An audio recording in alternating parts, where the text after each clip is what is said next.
Hello everybody. My name's Jim Ottewill. I'm the author of Outer Space, How UK Cities Shaped Rave Culture, and we're at Reform Radio tonight to do the Manchester launch.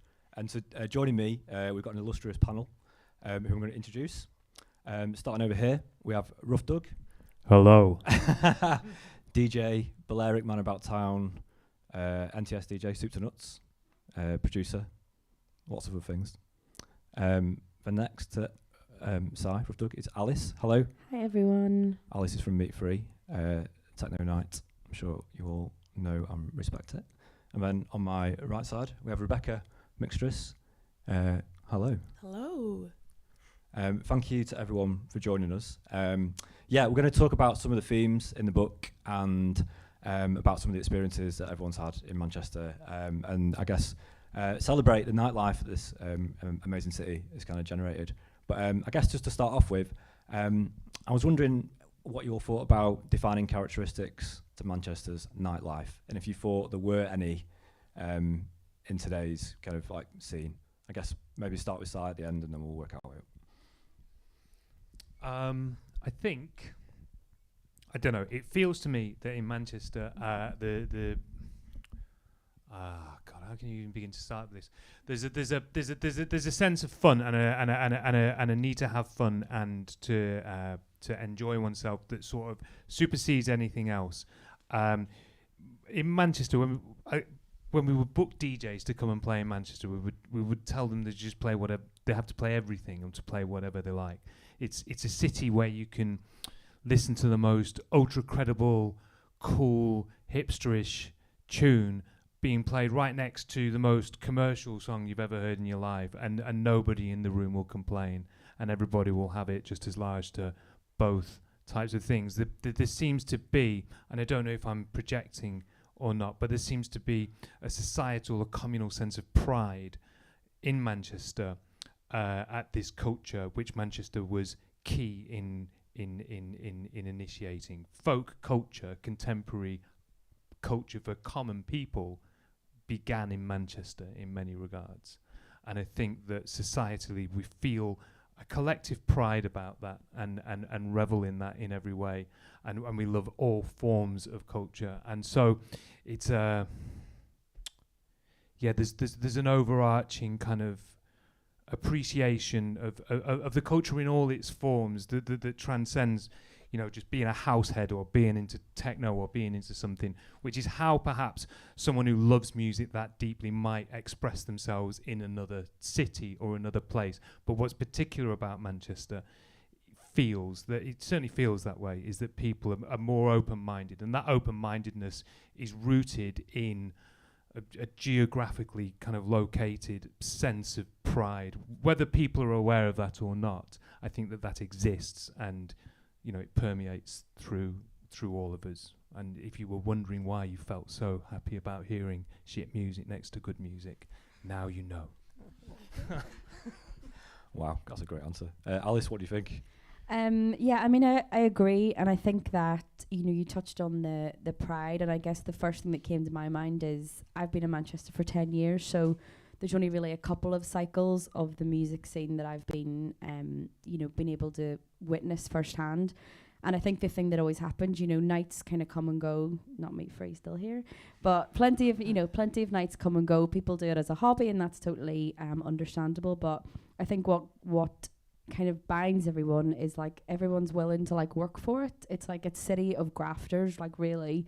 I know that sounds a bit cliche, but because everyone is, it's kind of what you say, it like transcends genres, and because everyone seems to be working for this higher purpose of just creating this scene or creating this thing, whatever type of music it may be, it does then, again, it's quite a cliche, but it does build a community. So, you know, your friend could be running a techno night and you could be running like an R&B night, but you're there for the same purpose, and you've got that kind of, you know, it's all for the greater good. So there is that commonality across people, and people do share things. And obviously because of the scale of Manchester, we have to share spaces, we have to work together so that these things all can exist, because if we were working against each other, then obviously they wouldn't. So I think that pride is there, but I guess it's taken a step back, and it's because people they really have it in their heart and they really graft for it. And I think you can tell that the DIY kind of grassroots scene in Manchester is still kind of, it seems to have never really dipped, you know. And like I said, I can only attest for the 10 years I've been here, but it just seems to, even if one thing falls out, it just makes space for another and it keeps going. So it's just got that constant energy, which is amazing to be part of. Just to echo, really, I think there's a lot of cross-pollination, very much fluid, and a sense of community. And I've been here all my life, and there's nothing quite like Manchester Rave compared to other spaces and places I've been and the experiences I've had. So I always go with the community essence of it, and everyone's just sound. So I think that makes a difference as well. Cool, wicked. I guess next I wanted to ask about kind of what do clubs bring to a city, in terms of, is it like vitality? Is it like a cultural asset? Yeah, what do you think? Why do you think a city needs them to be exciting and full of energy? I feel, particularly for clubs, and from like growing up and raving here and being particularly in the queer scene, there was always that sense of like community and belonging in the club. You could just go there; it was a safe space from like whatever was going on at the time in your life, in other people's lives, and it has that special energy where you could just be yourself and, you know, just live in your authenticity. So I feel like the club holds a lot of that specialness for me anyway, in particular, and that fundamentals of it being a safe space and creating that community as well. Yeah, what do you think? Yeah, I mean, I totally agree, and that's probably, you know, why we're all, you know, so enamoured by the music scene and why we promote and DJ and etc. I think if you look at it from a wider perspective of why a city needs a club, I think, you know, obviously now in Manchester and, you know, cities across the UK, more and more buildings are springing up and, you know, smaller spaces are getting knocked down and bulldozed, and the city's kind of the suburbs are closing in essentially in terms of residential. So we are losing those important spaces, and that's not something new. It's always been happening, and, you know, big developers always get the good spots, etc. But I think when you think of it from that perspective, it reminds you how important kind of civic spaces that clubs actually are, because they're where people can go. You can go, like I could go to the White Hotel on my own and meet, 50 people that you know. And even if you don't, I think because of those safe spaces, people know they can go there. But it's where people grow up. It's where they meet friends. It's where they experience life. It's where they understand how to communicate and interact with people. And so they're important for, you know, when you're there. But actually, I think in a wider sense, they're important for the development of people and its, and their city essentially. Totally, yeah. Ruf Dug, what do you think? Yeah, what I'm struck by is that there's like, for a small word, club, and what does it actually mean? And we're talking about two very different definitions came out there. Like one is people focused, and how a club is an organisation of people who club together. But then there's also the fact that a club is a physical premises as well. I think that question deserves greater, like contemplation in many regards. Not right now, but to consider what a club means.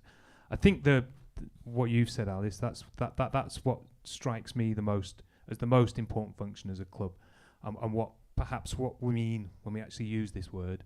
And it is a space where, so you know about permaculture, the gardening kind of concept. The thing they say, the phrase they say about permaculture is that the most interesting things happen on boundaries. Permaculture is all about having wavy flower beds and things like that, where everything can meet, because where the boundaries are and the things intersect, that's where all the interesting stuff happens. And I think this concept is true in so many different parts of life. And I think a club is exactly that. It's a place. Well, the boundaries get suspended, you know. Like it's a place where nearly everybody who goes into a club is breaking the law, like in one way or the other. It's a place. I was just reflecting on this the other day. that sort of like commonality between law breaking and club culture, and how a club is a place that facilitates experimenting with that particular boundary and has done for a long time. You can go back to, Prohibition era and things like that. This sort of behaviour of illegal activity has been taking place, for a long time. The origins of the queer clubbing scene are rooted entirely in criminality. All of these kind of things, and now we get more conscious these days, and it becomes a place. But it's still essential for a club to be a place where we can play with those boundaries, where we can find which side of any boundary we choose to, we want to be on, but also where we can cross over, the role of a space for transgression. And I think that's important within culture, and especially within youth culture, when you're first finding out who you are and what you like. And so for clubs to exist as spaces to facilitate this kind of exploration, and what feels, I don't know how much exploration goes on in the Warehouse Project, man. Like so many clubs these days, all of that has been completely sanitized, and perhaps it was always that way. That's the old man in me saying it's like that these days. But I think that's a fundament. When you go to a good club, when you have that experience, you're like, fucking hell, it's lawless in here, and you're like in a good way. I don't know what's going to happen next. I don't know who I am. I don't know why I like this, and I don't know what's going on, but I think I'm going to have a bit more and see what happens. That is that kind of experience where you can genuinely find yourself. And that's the role of a club. Can you, because I remember the first clubs I went to were here, and I used to spend time at 42s, which I don't think exists anymore, sadly. But I remember being there when I was 15 on a New Year, and it was like having like a sneaky kind of like look behind what adults were up to, and that for me was a massive epiphany. But then and the Roadhouse as well on Newton Street, which is sadly gone. But I remember that as a basement space. The toilets were knackered and overflowing with piss, and it was quite hard to get a pint because I was only 15. And I didn't even like beer, but I had one and forced it down me. But for me, those were massive moments. But can you remember your first clubbing experience as a punter? In Manchester? Wherever it might be. In Manchester, it was at the Ritz on a Monday night, at the Indie night. I used to go to that as well. Billy Whiz selling hash and acid underneath in the tunnel. Everyone just skinning up, like what the hell's going on here? This just blew my head off, and it was crazy. It was crazy. And then the first kind of DJ night was a techno night at the Phoenix, which is gone, called Havoc. Yeah, I remember. Tangled used to be. Yeah, Tangled on the Saturday was the trance night, and then it was just absolutely the dingiest, crustiest. I'm sure I saw a dog in there once. And also it would start at 8 o'clock at night because it finished at 2. So you'd be in the taxi at 7:30 coming up, and you get to you get to the club at 8 o'clock, and you'd be in it, and it would just be fucking hell for leather. Sounds amazing. Yeah, take me back. Aalice, how about you? Can you remember your first clubbing experience? I was trying to think when you were talking. I think the first time I was ever in a kind of a club space was a place called The Venue in Belfast, but that was back when I was a goth, so it was different kind of music. But I do remember the excitement of queuing up, and this place didn't have a proper license, so they had to serve food at the end of the night, so everyone got a free ticket that you had to go and get food from. So you were just standing there waiting to see. They would give the next 3 people that were getting in the tickets, just to obviously save time, very efficient. You're just waiting to see if you got that ticket. And I remember the first time and that feeling of being inside, and it is you see, you pull back this curtain, shit, this is what goes on in here. And then I think my first proper club would have been Shine, which was part of the Students' Union in Belfast, where it's been demolished, of course. But we were pretty lucky that was the Students' Union, and Shine's still going strong now. And then I ended up working there, and the rest you can figure out. History. Yeah. Rebecca? I'd say it was probably Essential nightclub in the village. Amazing space on a Saturday night, and they used to have Sabbath Sundays, which was all old school house, and that was amazing. And then Speed Queen in Leeds, that was an experience, and I definitely found myself that night many times. Sounds amazing. Wicked. I wanted to ask, I guess we kind of just touched on it, but about urban development in the city, and I think we've said how Manchester is full of it, and full of shiny, big, tall, imposing buildings. I wondered what your take on it was in terms of its effects on nightlife in the city. Is it having a negative impact, or is it having a positive impact? Yeah, I mean, I do think, I mean, it's negative in terms of like, if you look at somewhere like Sound Control, it just got demolished and it's not, you know, it's not risen from the flames anywhere else. So it's like, it doesn't have a negative impact until it like reaches the doors of the club that you love. So for example, like Hidden and the White Hotel are fairly outside at the minute, but you know, you see things getting closer and closer and it's almost like a shadow looming. And yeah, like of course, as the city gets bigger, the clubs will just move further out, and we come back to that idea of physicality and what a space and what a club is. So they'll move somewhere else, and like, you know, can you ever recreate the magic of what the White Hotel is somewhere else? Probably not, but it'll be a new kind of magic, because these things, like I say, and like we say, we've got so much pride, we'll graph for these things, they're important. So I feel like, you know, the development of, we'll just take Manchester, it's not going to obliterate club culture, it's going to move it, and that's the same with everywhere else. But I think the problem is, like, we have this word culture, and developers they kind of manufacture this culture. Like, we talk about gentrification, etc., and they're like, right, let's throw a band in here, let's get a DJ for this beer festival we're doing, blah blah blah.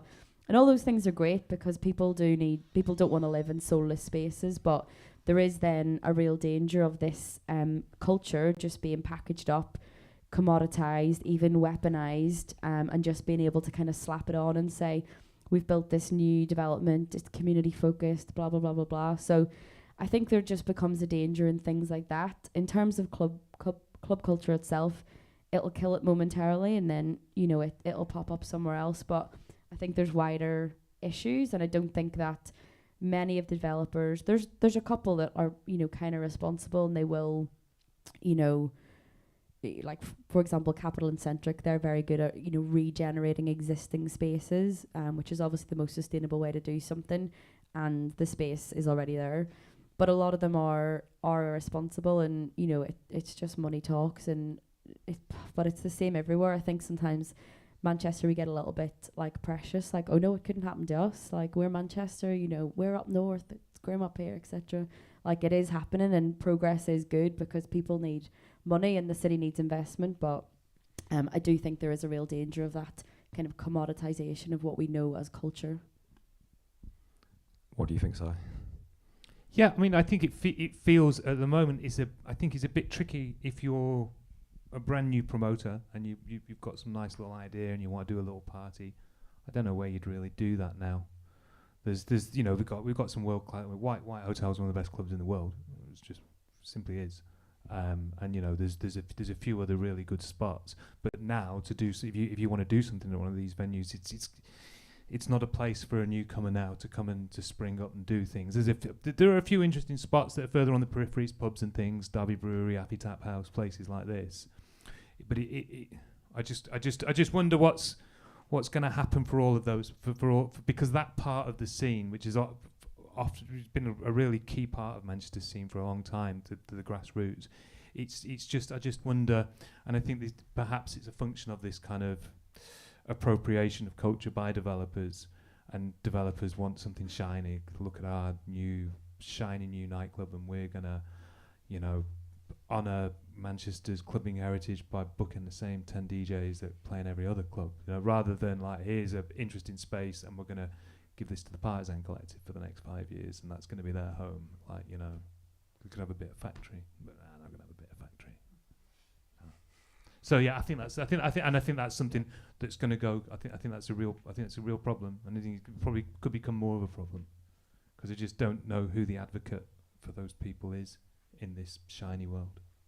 And it's kind of sad. There's no integration. It's like things are just put on Manchester, not in Manchester.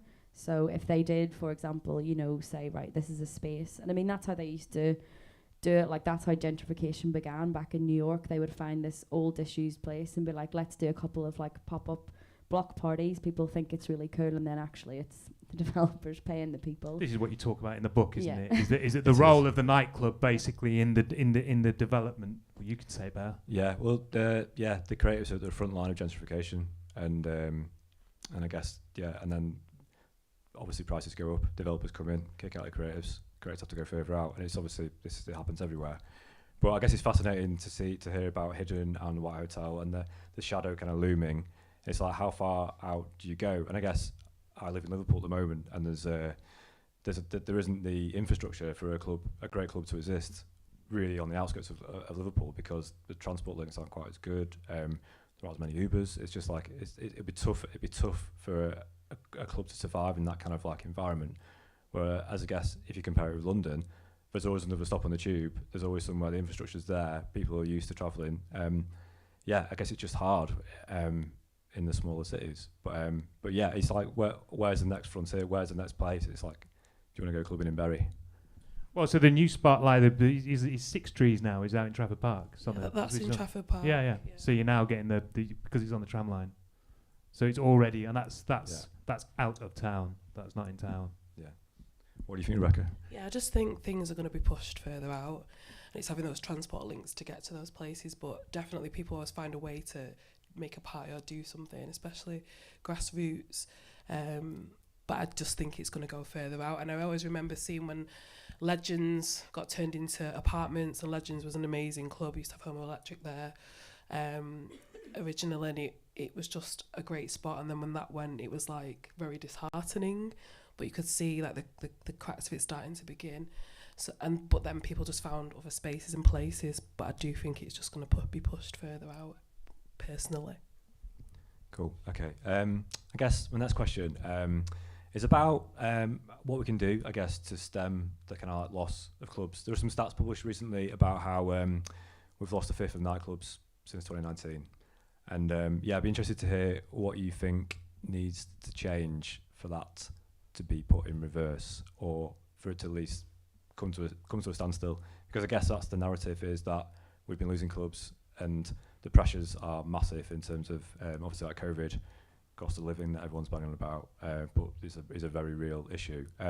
What do you think needs to happen for nightclubs to be given a bit of a lifeline, and for that kind of like narrative of loss to be reversed?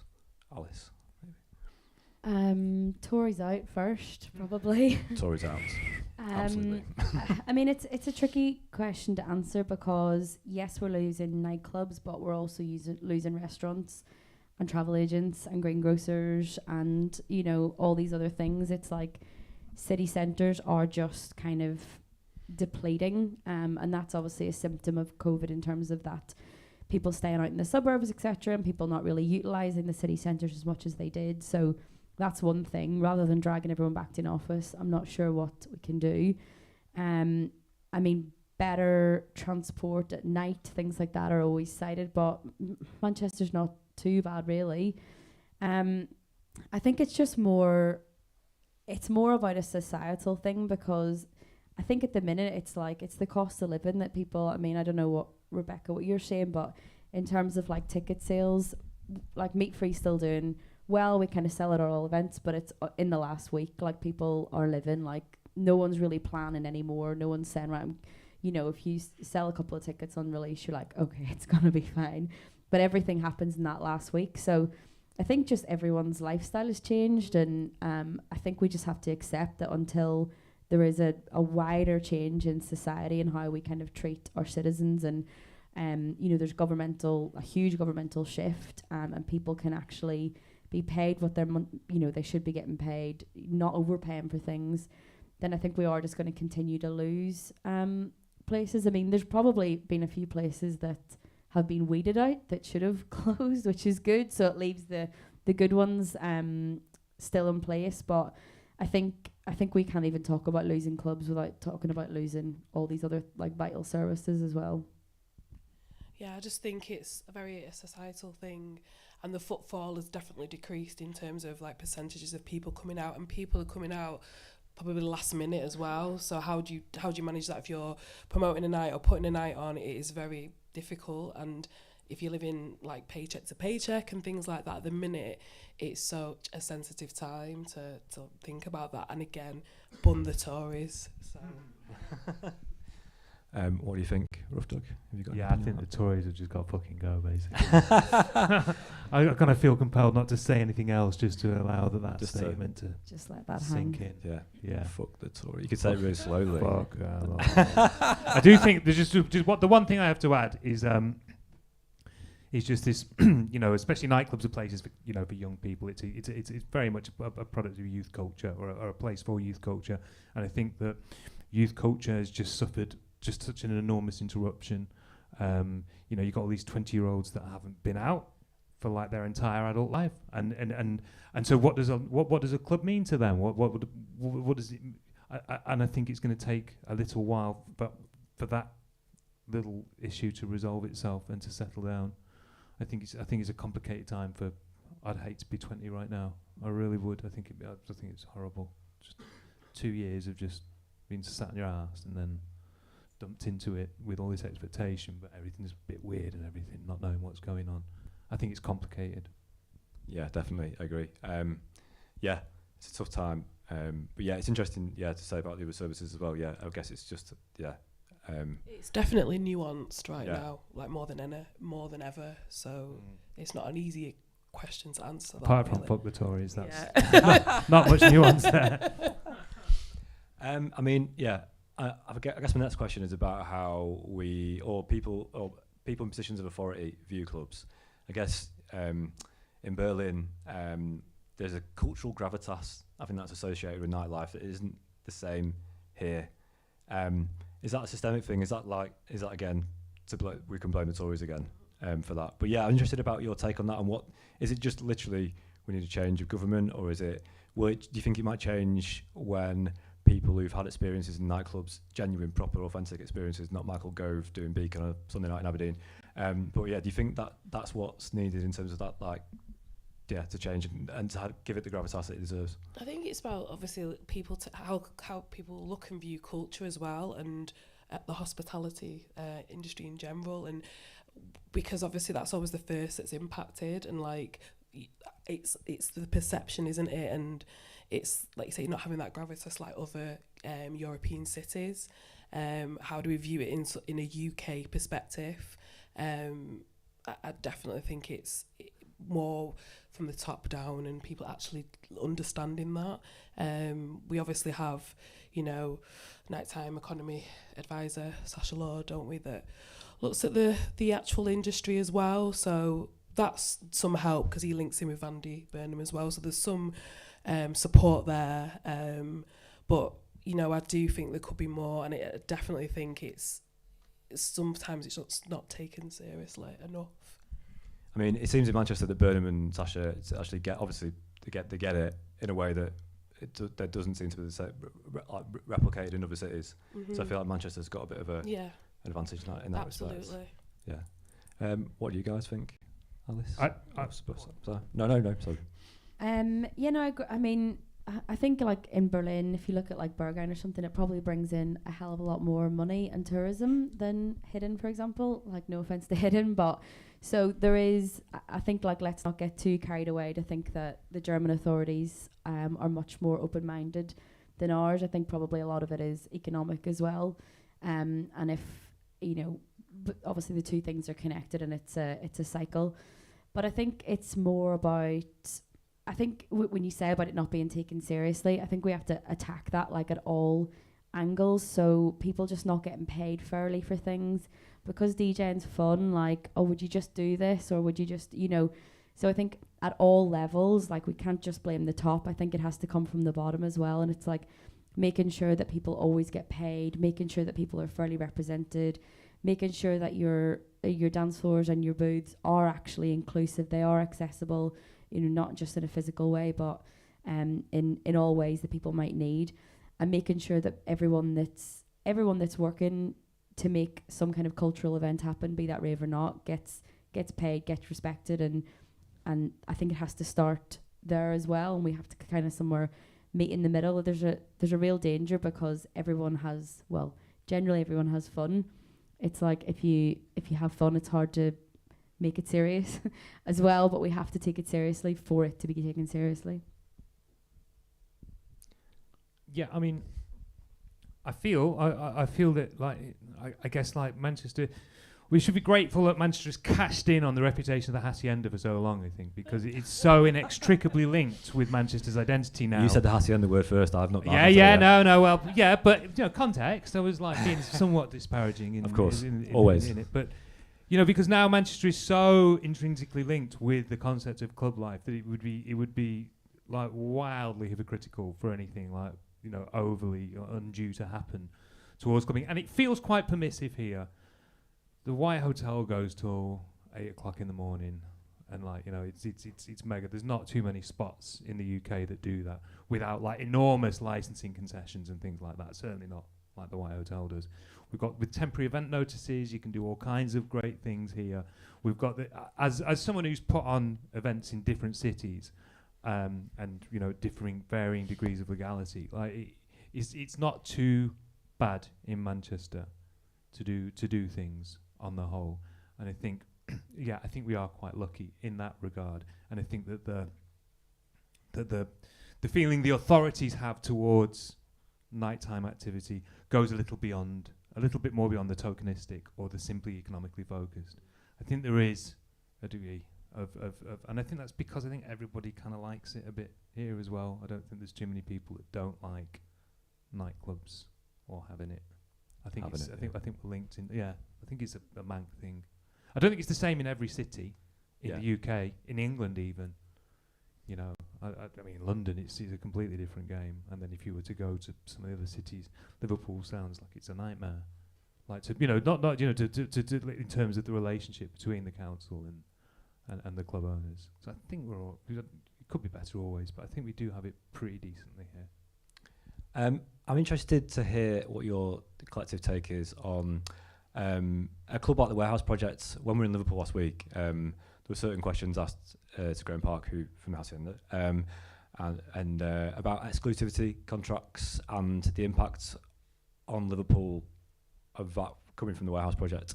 And I was interested to hear in Manchester what your take is on the Warehouse Project. I mean, it seems from an outsider like a force for good, but do you think that it helps feed the kind of like the more underground scene, and is there a nice kind of like dichotomy, like nice relationship between the two? Do they both kind of inform the other, or what's that relationship like?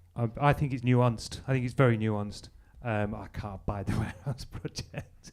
I'm really not into it. It's not my thing. Big rooms, massive bangers, new DJ every 15 minutes, expensive, drug dogs, all of it is like everything that I hate. We all hate drug dogs. All of it. It's just wrong. But that's just how I feel about it personally. I came back. I lived in Australia for 8 years. I came back. The Warehouse Project started after I left Manchester, and I viewed it from afar in Australia, which was this fucking cultural wasteland. And these lineups looked amazing, and the idea it was in this big room sounded great. And then I got it back in 2008, and I went to a Warehouse Project, and I didn't enjoy it. It wasn't for me. And I was like, right, I want to start putting on parties. And what it did Manchester a great service, and it continues to perform an amazing service for this town. And a lot of it is to do with those exclusivity contracts, because what happened was that they pretty much managed in the space of about a year and a half to wipe out every single night in Manchester, like just knocked them all out. Sankey's managed to exist for about 3 years by basically just rapidly following whatever trend had just kind of emerged that Warehouse Project hadn't got onto in that year's bookings, and booking everyone in that for the 6 months until they got all booked up by Warehouse the next year, and then they'd have to change again. And they gave up eventually. But what it meant was, for promoters in Manchester, it meant that you just couldn't do the old like technique of putting on a night, getting a venue, booking a headliner, flyering and doing it, and that's it. Everyone had to get imaginative, and there was a wave of nights that came out of that, and there were My Night Wet Play, there was Swing Ting, there was Hoya Hoya, there was Me and You, and then there was Cut Loose, that I can remember anyway. I'm sure there were more, but and those nights were all amazing. Collectively, we were using venues. Soup Kitchen just got its license. There was Crack Gallery. There was Charlie's round the back of Princes Street, and there were just a few different venues, and there were just amazing parties with amazing guests. You know, we were breaking all kinds of new music.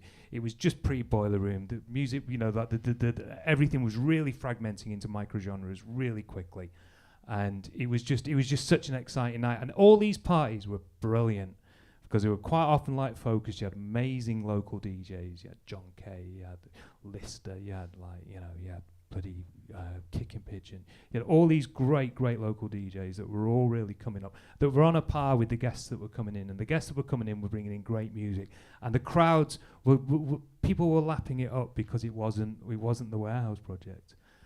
And these venues were great. Temporary event notices had just started being happening, so you were getting all these great little. It was just a fascinating time, and all of that massive grassroots area then laid the foundation for everything that's followed subsequently. There wouldn't be a White Hotel, there wouldn't be a Hidden without those original nights doing things. Soup is still a paragon of culture here in Manchester, and all of that is because of the Warehouse Project. And now, you know, it's established, it's endemic. There's a whole strata of DJs, and there's a whole part of the industry that will never go near the Warehouse Project. So the clubs like White Hotel and Hidden can happily get any number of headliners these days because they're not all sewn up by Warehouse Project. And Warehouse Project, for what it serves, is a very safe place because of all those drug dogs, because of all that security, because of all the stuff that I can't abide.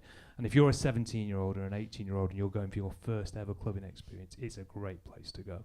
And it's amazing, and it's really safe, and they take it all really, really seriously because it's a massive, massive corporate concern, and all the good things that come from that are there. But then, you know, once you've had your taste of that and you're ready for something else, Manchester has this really rich, open thing to support you. So I'll never go. But it's essential. It's a really good thing. I think that's spot on. I think there's actually a common misconception about Manchester that all the other promoters hate Warehouse Project.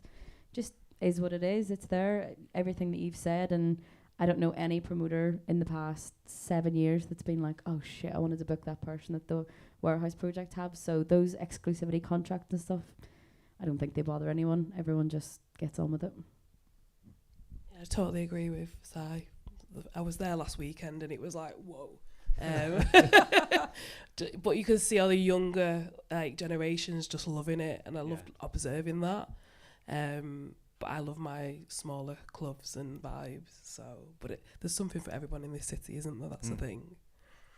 Yeah, I mean, it's a huge. I mean, I've had some amazing times there, but I think I saw Nile Rodgers when he did his gig in 2012 with Johnny Miles on stage, and you could buy poppers over the bar, which was quite good. I guess that was before the dogs came in. So the poppers, that was the weirdest thing, was just people openly selling poppers inside. Very the strange. With very every strange. club, man. That was the boundary. That was it for me there. Yeah. I like someone who likes poppers. Oh yeah. Found that little bit of myself. That night. Yeah, absolutely. Yeah, get a big bottle, please. Yeah. Wicked. I wanted to ask kind of about a little bit about diversity within the scene and accessibility, and if there have been any positive changes over maybe recently over the past 12 months in terms of maybe making clubs more accessible or like giving different groups different voices. Yeah, I was wondering, Rebecca, what do you think about that? Accessibility will always be an issue here because there's not many accessible clubs, so to speak, or spaces. So it is what it is for the city. I think with lineup-wise, diversifying things up, I've seen some changes, whether it's tokenistic or not. You know, it is what it is, but I definitely think it could be better, and I definitely think promoters and bookers could do more. That's just my perspective. That's where I'm at with it, really, in terms of just being honest. Aalice, I wanted to ask you particularly about Under One Roof as well, if that's okay, just to talk a little bit about that. Yeah, absolutely. So for anyone that doesn't know, Under One Roof is a rave that's it's open to everyone, but it's kind of designed especially for people with learning or physical disabilities. So it runs currently at Yes, and that's, as you say, Rebecca, one of the only kind of wheelchair accessible spaces in the city. It was previously at Texture, which then closed down. It's now off the square. Yes is accessible, and I think maybe that's soup is literally just become accessible. They got funding, they've got a lift, so that's all good as well. But yeah, I mean, even the fact that I've struggled to think of 3 spaces that you can access in a wheelchair, like, tells you what you need to know. And it's again, it's like that paradox of we want these like incredible like warehouse spaces and these cookie car garages and blah blah blah, but with that then comes a barrier for a lot of people. There are a couple of kind of events that happen for, you know, learning disabled people, but not many. Under One Roof have done for about 4 years, and I still can't quite get it right in terms of more in terms of reaching people. And you know, the last one I did was really, really good. And like, I have to say, like, without Yes's support, you know, they're really, really good. They're from the ground up, like, their staff are amazing. Even things like, you know, we live in a cashless society now, but cash is a real big thing. You know, for example, if you live at a home or you have a carer, a lot of the times you'll be given a cash allowance and you have to pay with that cash or bring the receipt. So even the fact of that is a barrier for people for going out before we even get to the wheelchair or the toilets or anything else. So they're really good. But I think there's just so much that we as kind of able-bodied people just don't think about. And again, I don't even just talk about the physical access. You know, other people respond differently to different things, and people have told me about kind of trying to go out, and then, you know, the usual, someone will make fun of them or something like that, which unfortunately, we probably expect.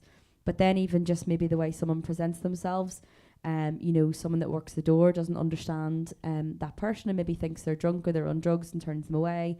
And so people just don't feel comfortable. Like, on the one hand, I'll kind of talk all day about how we have these like sacred spaces and behind these doors, and we can have all this kind of excitement and pushing the boundaries and things. But because of that, it then becomes a very closed off space, and it doesn't feel welcome and it doesn't feel open for people, because it's by its very nature kind of this secret society, which makes it fun for us. But if you're on the outside, well, you know, that's pretty fucking shit, really.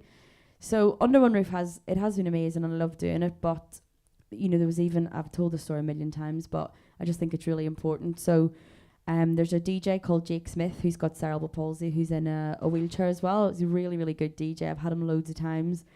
And I'd been doing Under One Roof for maybe a year and a half, and then we moved to Yes, and I was really bigging myself up, like, yes, fully accessible, totally welcoming, blah blah blah, thinking like, yeah, pat in the back here, Alice. And then he arrived, and I thought, fuck, the booth is on a stage, and I was like, it's not fully accessible. But my mind had never gone to that next level. Luckily, his dad and his brother-in-law, they're just unfortunately they're just used to like this setup everywhere, so they were able to lift his wheelchair up. But it's like, it's not right, it's not the way it should be. So there's just so many layers, and I think that things are getting better a little bit in terms of access and things like that. But then when we think about the next kind of strata of like performers and things, like, we haven't even begun to crack that in terms of, you know, diversifying or being more inclusive. So yeah, I mean, obviously I'm going to be on my soapbox about this one, but basically it's kind of rubbish and not really getting better. Yeah.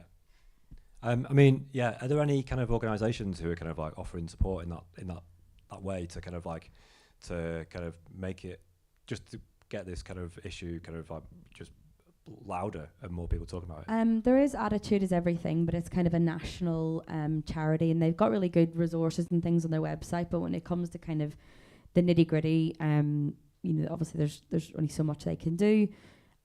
Brighter Sound is an organisation, and they do some really good stuff. They've got an amazing opportunity at the minute for a residency for a disabled artist, which is really cool. You should check that out. And then in the other sense, it's really more just the venues. So like I say, Yes are really good. You know, if they put their prices up, or they give me a bigger room, like, they'll keep the cost the same, because they know I operate like at a usually a minus, but I make sure I pay everyone, because we have to take it seriously. But also I'll offer free carer tickets, so that's kind of half your ticket sales gone immediately. So they're really accommodating and stuff like that. Soup, when they did finally get their lift in, they kind of funded a workshop day where I did like poster making and DJing. So I was able to like pay people to come in and facilitate that, and obviously offer that as a service or, you know, a day for people. So really at the minute, like the whole funding thing's just a minefield, and it's something that I'm trying to get my head around now that I have a little bit more kind of headspace, and obviously lockdown's over, so it's back up and running again, and it's a real thing again. But more than anything, it's just been organisations or clubs or, you know, people actually in Manchester that want to try and help and make a difference. Have you taken it? Am I right in thinking you've taken it outside of Manchester? Is that right? Yeah, did one in Glasgow. Did a good few in Liverpool actually, but the girl I used to run it with, she kind of just didn't have the capacity to do anymore. Tried to do one in Leeds, tried to do one in London. Both failed in terms of ticket sales. They never got off the ground. And then, for example, the one in Glasgow, it was like 150 people sold out, and then the next one was like 3 tickets. So it's a really, there's a really wide issue that is really on my mind at the minute about how we actually reach people, and we've kind of put, you know, people with disabilities sort of at the, you know, even further kind of edges of society until now. So it's a really hard job to know how to, you know, pull them back in, so that it's not as easy as just posting something on Instagram and everyone's going to see it. Not as easy as just going on RA and being like, what's on tonight? You know, the people that come to Under One Roof are very varied in who they are and what kind of music they like and what their lifestyle is and where they live and how they live and things like that. So it's hard to reach them. So on the one hand, it's like I need to try and figure out a way to undo all this stuff and put them back in. But also I need to find out how to go and meet them where they are, because I shouldn't expect them to just be dragged into our horrible world. Like I need to go and meet them where they are as well. But it's such a wide issue. It's one for a whole other panel, really. Yeah, it's amazing. Yeah, incredible, really. So I guess just to touch on the question again, but yeah, in terms of like diversity and stuff like that in Manchester, are you seeing like lineups change? Is there a diversity of sound DJs? I could humiliate a couple of bitter old white male DJs. Just go for it. Who are completely convinced that it's gone completely crazy. It feels now. So the diversity thing feels better. I mean, I think it's worth pointing out that when did you start Meat Free, Alice? 9.5 years ago. And it was kind of anachronistic then, right? Like there's not a long time, 10 years. Yeah, no, it's not, and there wasn't really any female promoters at that time at all. We only started Meat Free because we actually started this other night, and it was like about 15 people in it, and it was an absolute nightmare. And we just thought, oh fuck this, we're gonna do it on our own. And then yeah, it just happened. And it changed. It feels like things are better now. Definitely.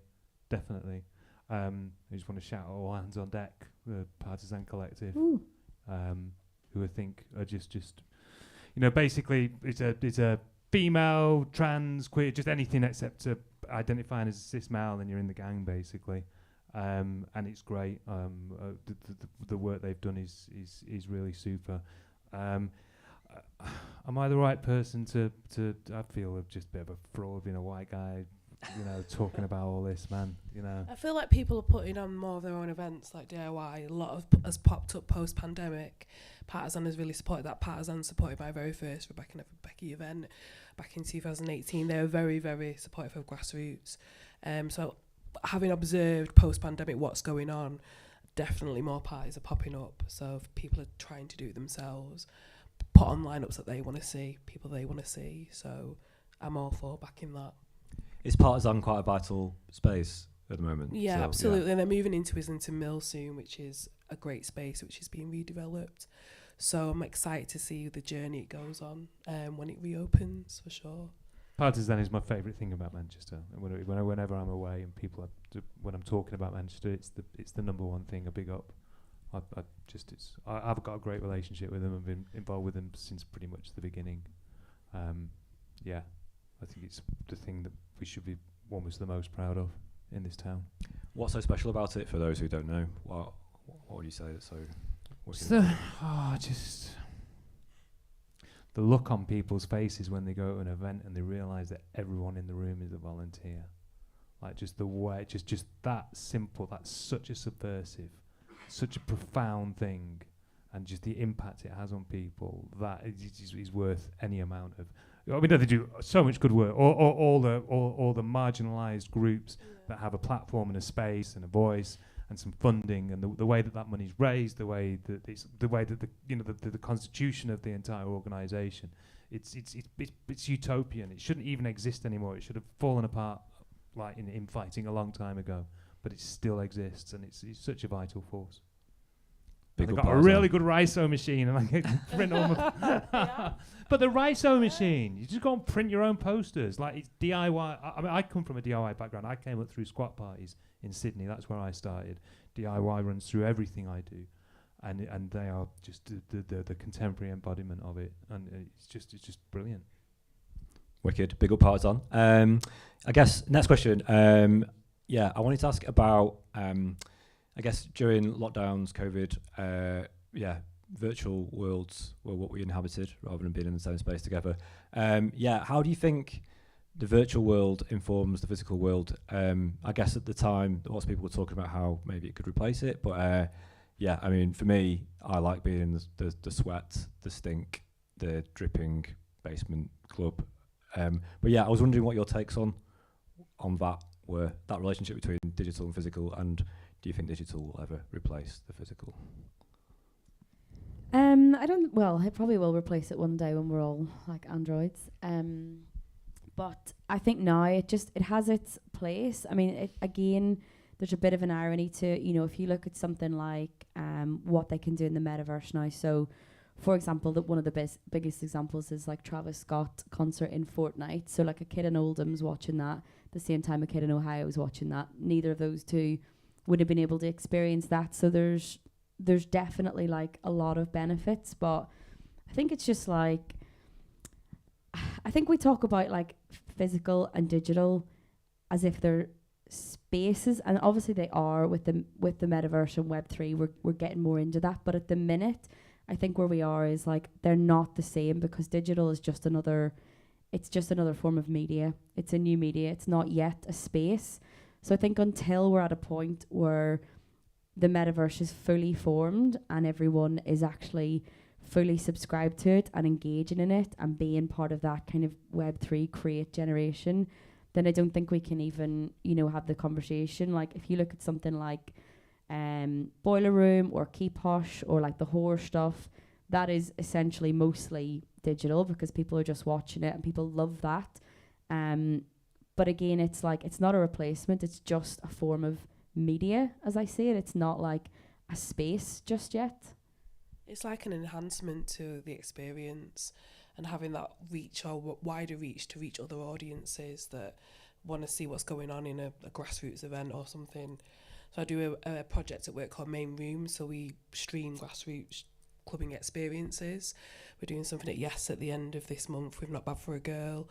And we're going to be streaming the whole, about 3 of the DJ sets, and we'll stream that out on our platform, which is StreamGM. So it has a legacy because we've looked at statistics and people watch from all over the world and still tune in, because that kind of came from United We Stream back in lockdown. So there was still some kind of legacy with that we wanted to explore, but I think it has its time and place, and I feel like it's an extension of that experience. It's not in its wholeness, so to speak. Yeah. So I guess it's just gonna sit alongside it quite nicely until the avatars do become us. And Ruf Dug, what do you think about the metaverse? Are you in it? Yeah, right now. We are in the metaverse, aren't we? Like Reform Radio is an internet radio station. We are streaming at this point in time. Sounds unpleasant, doesn't it? But yeah. Oh man. I got deep into Twitch during lockdown. I was vibing on it. I was like, got my webcam, got my green screen, got my OBS, got all my plugins set up, all that kind of thing. Haven't used it once since lockdown finished. So I think a lot of people like that. But I think internet radio stations are pretty fascinating in terms of like this new digital real world sort of thing. I think in many ways, what I'm fascinated. I'm a resident with NTS, which is one of the a very large a global internet radio station, and something of anachronism, really, because there's so many of these radio stations now which are ultra parochial, ultra focused in little communities. I'm thinking of like Nudes, like what Limbo that we used to have here. Reform sort of is a different organisation, this one. But then, you know, what's the really nerdy one? Nettle Radio in London. And all these little radio stations exist. And I think this hooks back into, again, the lack of real spaces for grassroots organisations, for grassroots DJs. But if you're a DJ, you can, and you're in a little town that's got its own little internet radio station, you can probably get yourself an hour on that radio station. You can probably get yourself an hour. And many of them have physical premises, and quite often they'll have a room out the front with a couch where you can, you know, just get baked or just hang out with people. And these are now becoming like what record shops used to be, because no one's going record shops, no one can afford vinyl. 60% of DJs don't play vinyl, whatever. So the role of the record shop, that role of the record shop is the old weirdo community centre. You know, you would go in there on a Saturday or whenever you're buying your records, all the other DJs would be in, you'd just be talking, swapping stories, gossiping, all that cool social stuff that you know, was why we're really in this in the first place. Record shops don't serve that function anymore, but I think, or I get the feeling that the internet radio stations kind of do.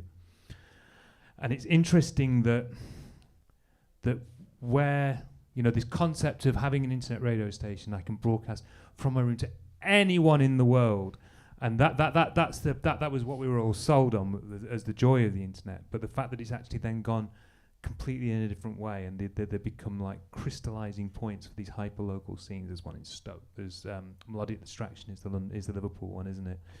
And all these different things, and that's just an interesting sort of happening, or something that's to do with that I couldn't have foreseen, and I think it's a good thing.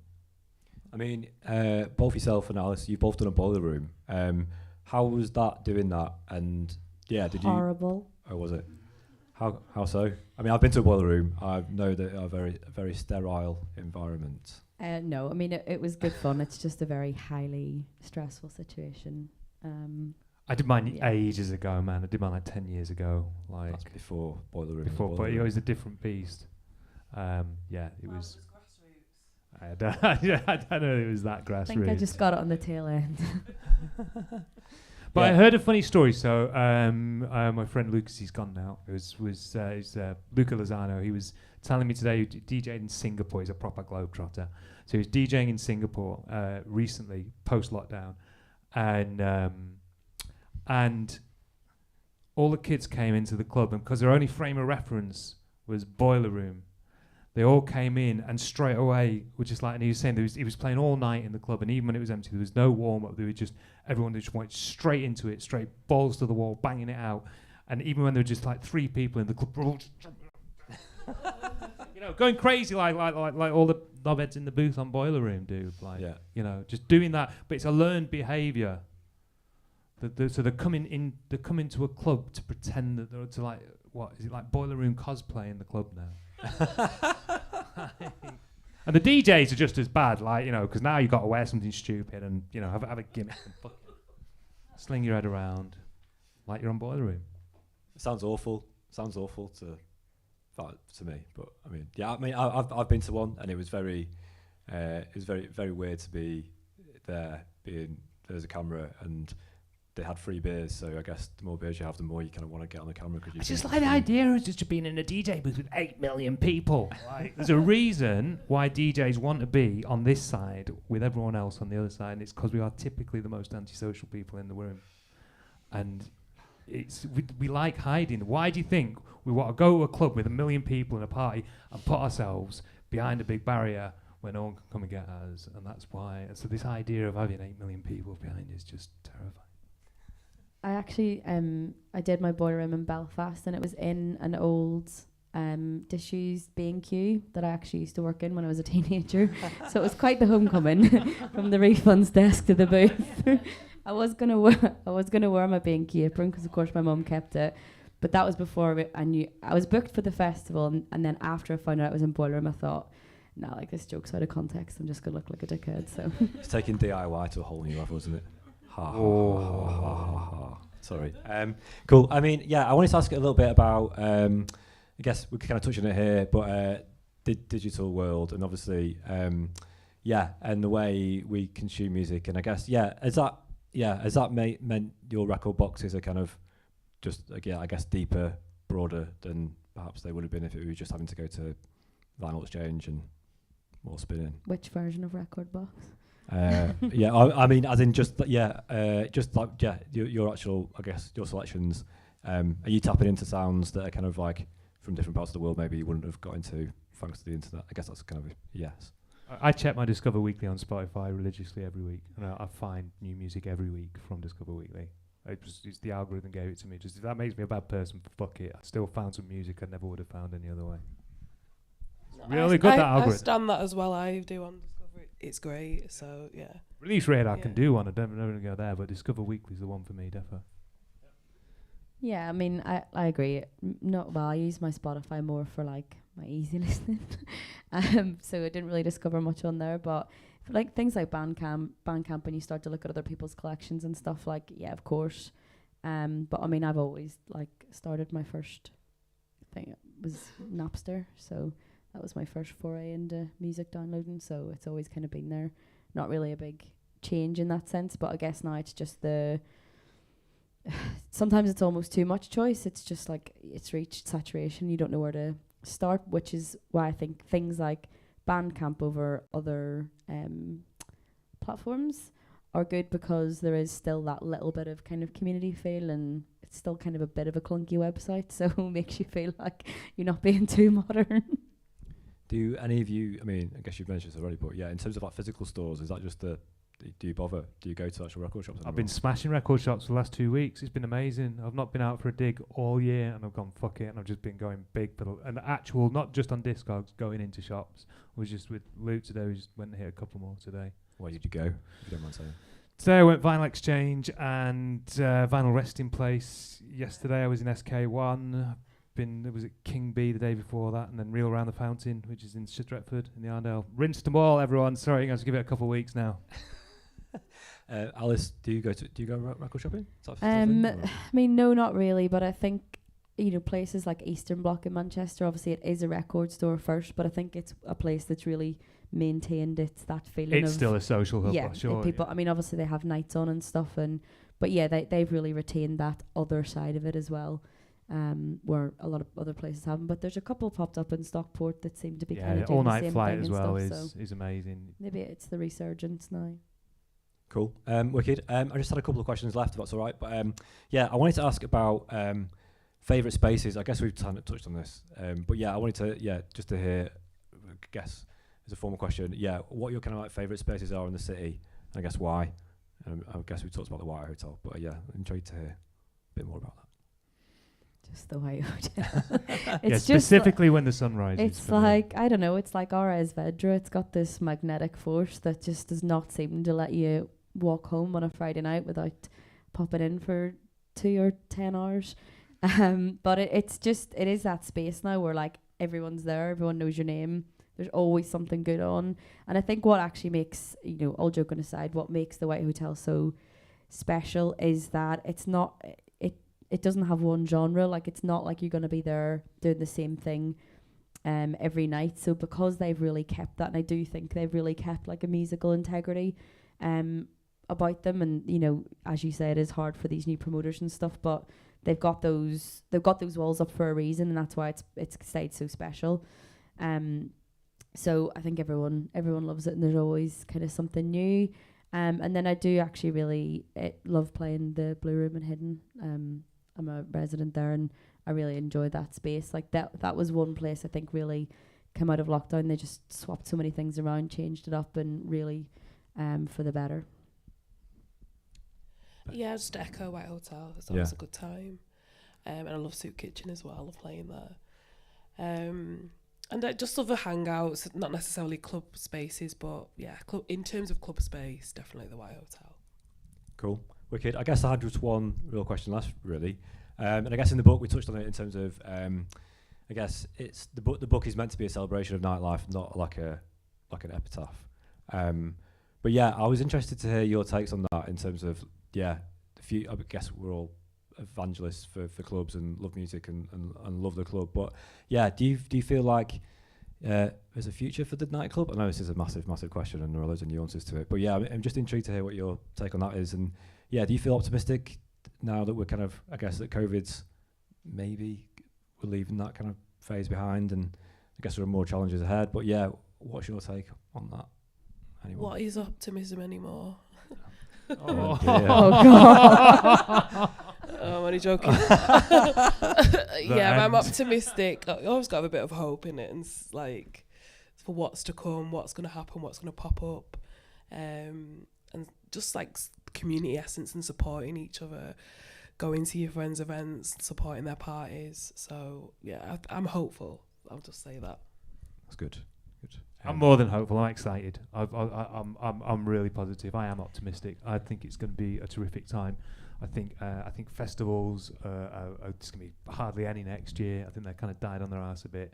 I think there's a whole bunch of new kids that are going to be so desperate that are going to have this expression that needs to come out, and they're not going to have these outlets.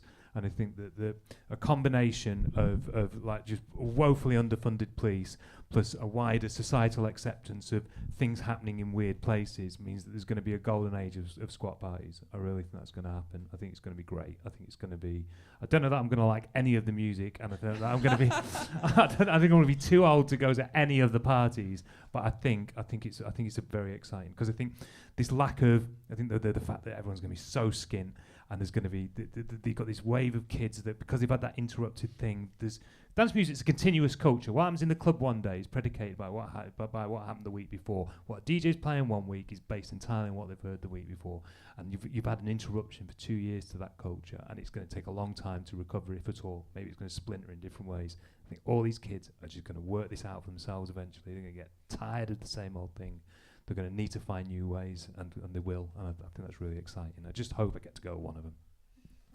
I'm sure they'll let you in. Yeah. I might just be going home. No dogs. I don't even think there's a need for optimism. I mean, I feel like maybe I exist in a bubble, but I feel like things feel pretty good. Like if you go to anywhere in Manchester at the weekend, like it's usually a really good vibe. Like everyone's putting on good parties. Loads of really new interesting nights have come up, since the pandemic, which has been amazing. More kind of people that would have been sidelined before, like as you say, they're taking control and they're putting on their own nights, they're putting on their own lineups. So I think like it's not even a case of being optimistic. It's just more about being realistic and knowing that, as we talked about, these things happen in cycles, and the next one's coming. And if Meat Free's kind of inbox with promos and wanting to play and everything is anything to go by, like the kids are gagging for it, if anything. So yeah. No, I think it's gonna be all good. Wicked. That's a great note to kind of end on. Yeah, and just very quickly, what are you all up to in terms of like DJing and parties? And yeah, maybe just say what you're doing coming up. Aalice. I'm playing Hidden tomorrow night with Mark Blair, and then next weekend we've got Meat Free. No, what am I talking about? Next month we've got Meat Free, the 4th and 5th of November. So we do the White Hotel with Phil and Cravo, Rebecca Del Piane, and then we go into the DBA for the afters at 8 a.m. till 4 p.m. I'm tired. Just I know. With myself, Blash and Alla and Max Control, so residents and one local. Wow. Ruf Dug, what are you up to? You up to anything? I'm playing the Old Happy Tap House on Saturday night, Earthly Pleasures. It's going to be a banger. Sounds mega.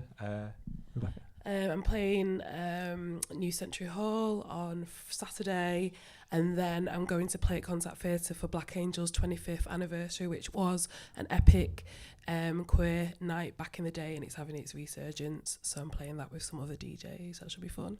Sounds amazing. I think that's about all the questions I've got. So big up to everybody. Ruf Dug, Aalice, Rebecca, thank you so much for your insight. Yeah, it's been amazing. Thank you everyone to come in, and to Reform Radio for having us. You can buy my book. It's over there. But yeah, thank you very much. Nice one. Thanks.